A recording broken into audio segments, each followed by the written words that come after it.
जय श्री कृष्णा, जय श्री राधे। कैसे हैं आप सभी। मैं रविनंदन जी महाराज आप सभी को प्रणाम, हरिओम, जय सिया राम। आइए चलते हैं शरद पूर्णिमा पे चर्चा करने। शरद पूर्णिमा कब है? शरद पूर्णिमा 16 अक्टूबर को रात्रि 8:45 से 17 तारीख को सायंकालीन 4:45 तक मान्य दिया गया है। ऐसा ब्राह्मणों और संतों का मन है। बहुत ही बड़ा त्यौहार होता है भैया। जिसका चंद्रमा चंचल हो, जिसका मन किसी कार्य में न लगता हो, भक्ति में या अपने बिजनेस व्यवसाय में, घर में, कहीं भी आपका मन न रुकता हो, मन बहुत चंचल हो, तो ऐसे चंचल मन वाले यह जान लें कि उनकी कुंडली में चंद्रमा कमज़ोर है। तो पूर्णिमा वाले दिन चंद्रमा को प्रसन्न करने के लिए दूध लेकर के भगवान चंद्रमा को अर्घ्य भी दिया जाता है। वैसे तो मेरा निवेदन यही है कि प्रातःकालीन उठ करके और आप घर में जिस प्रकार पूजन करते हैं नित्य पूजन करिए, और इस दिन विशेष लक्ष्मी नारायण भगवान की पूजन जरूर करना चाहिए माता लक्ष्मी की प्रसन्नता के लिए। क्योंकि इस पूर्णिमा, शरद पूर्णिमा के दिन माता लक्ष्मी भगवान विष्णु के साथ धरती पर विचरण करने आती हैं। तो इस दिन किया गया भक्ति माता लक्ष्मी हमारी जरूर स्वीकार करती हैं। क्योंकि जो जागत है सो पावत है, जो सोवत है सो खोवत है। पूरी रात्रि पहर अगर हम माता लक्ष्मी और भगवान नारायण की आराधना करेंगे तो माता लक्ष्मी बड़ी प्रसन्न होती हैं।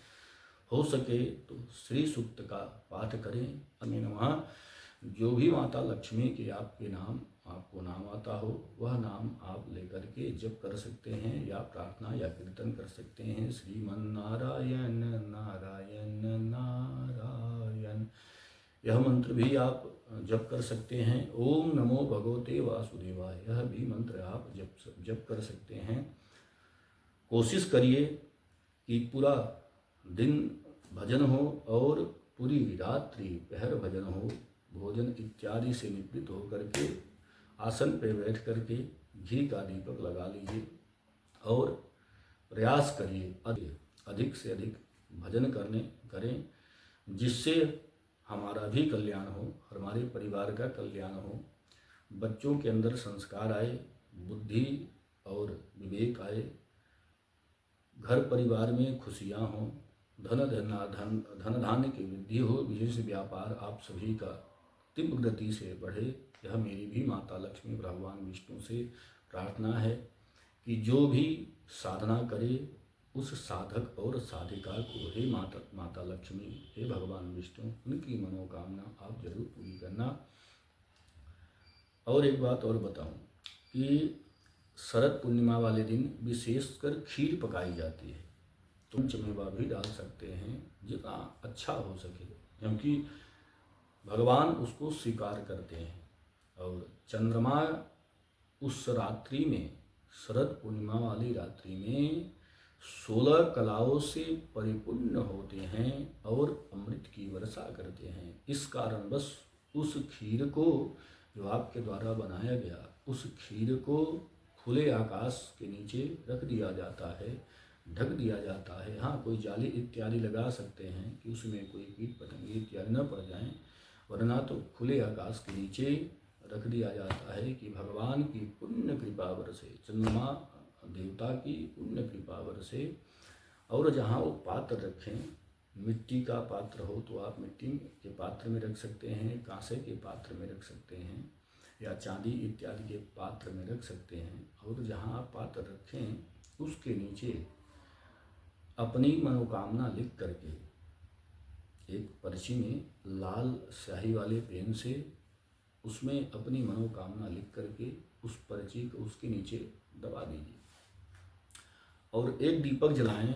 दीपक के चारों तरफ 11 लौंग, फूल वाले जो होते हैं लौंग, वो लौंग भी दीपक के चारों तरफ 11 ही हों, ज़्यादा नहीं, 11 लौंग रख लीजिए। और सुबह 3-4 के बीच में प्रातःकालीन उठ जाएंगे ब्रह्म मुहूर्त में, और उठ करके खीर को सबसे पहले माता लक्ष्मी को भोग लगाएंगे, क्योंकि आज शरद पूर्णिमा वाले दिन माता लक्ष्मी और भगवान विष्णु साक्षात विचरण करते हैं। तो यह प्रसाद प्रथम दायित्व तो हमारा यही है कि पहला जो भोग हो वो माता लक्ष्मी स्वीकार करें। तो माता लक्ष्मी और भगवान विष्णु का भी वह प्रसाद रख दिया जाता है। भगवान लक्ष्मी और नारायण प्रसाद को स्वीकार कर लें, उसके बाद ही वह प्रसाद सबको विचरण करना चाहिए और खुद भी पाना चाहिए। और फिर स्नान वगैरह करके फिर से भगवान का पूजन करके तभी प्रसाद को ग्रहण करना चाहिए। और जो लोग मैंने बताया, उस दीपक जो आप घी का दीपक लगाएंगे, भगवान चंद्रमा को पूजा करेंगे, या वहाँ आसन लगा के जहाँ बाहर बैठे तो थोड़ी देर आप कोई मंत्र ले लें, जैसा कि मैंने बता रखा है कि ओम चंद्रमसे नमः, चंद्रमा का इस मंत्र का भी जाप कर सकते हैं। और अच्छा, अपनी चंद्रमा मन की चंचलता को रोकने के लिए चंद्रमा को दूध से अर्घ भी दे सकते हैं और मंत्र भी जप सकते हैं। और माता लक्ष्मी की प्रसन्नता के लिए ओम श्रीम ओम श्रीम अथवा तो ओम महालक्ष्मी नमः, अष्टलक्ष्मी नमः, लक्ष्मी नारायणाभ्याम नमः, इस मंत्र का भी जाप कर सकते हैं। 12 अक्षर का जप मंत्र का जप कर सकते हैं। ओम नमो भगवते वासुदेवाय, इस मंत्र का भी आप जप कर सकते हैं।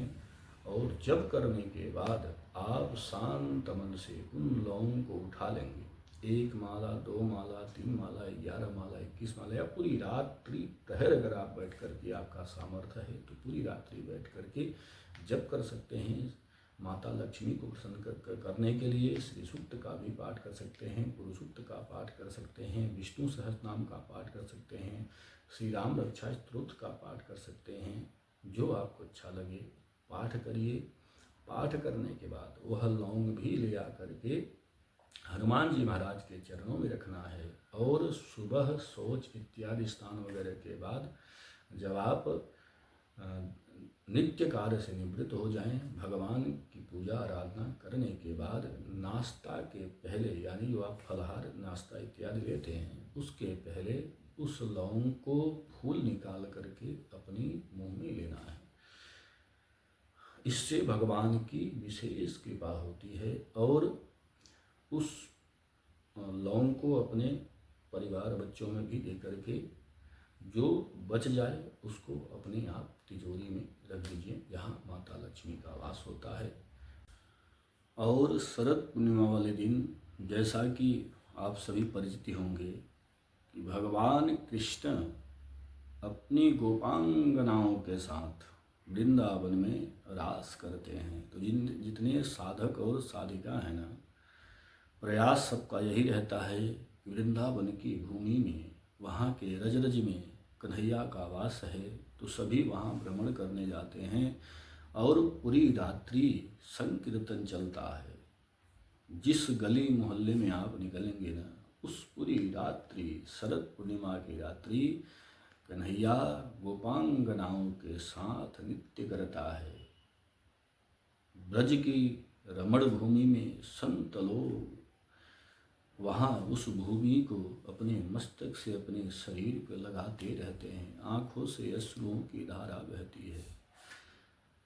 तो कन्हैया से भक्ति करने के लिए, कन्हैया का दर्शन करने के लिए अगर आप वृंदावन मथुरा जाना चाहते हैं तो यह विशेष कार्तिक पूर्णिमा होती है, जिसमें गोपांगनाओं के साथ भगवान कृष्ण ने रास रचाया था। तो इस रास का दर्शन करने सब जाते हैं वृंदावन मथुरा। और हो सके तो वहाँ भी भक्ति करिए। ओम नमो भगवते वासुदेवाय का जप करते रहिए, क्योंकि आज के दिन, मैंने पहले भी बताया कि आज के दिन चंद्रमा 16 कलाओं से परिपूर्ण होता है। तो बस इतना ही मेरा निवेदन है कि माता लक्ष्मी, भगवान विष्णु की आप सभी के ऊपर विशेष कृपा बनी रहे। भगवान कृष्ण की आप सभी के ऊपर विशेष कृपा बनी रहे। जय श्री कृष्णा, जय श्री राम।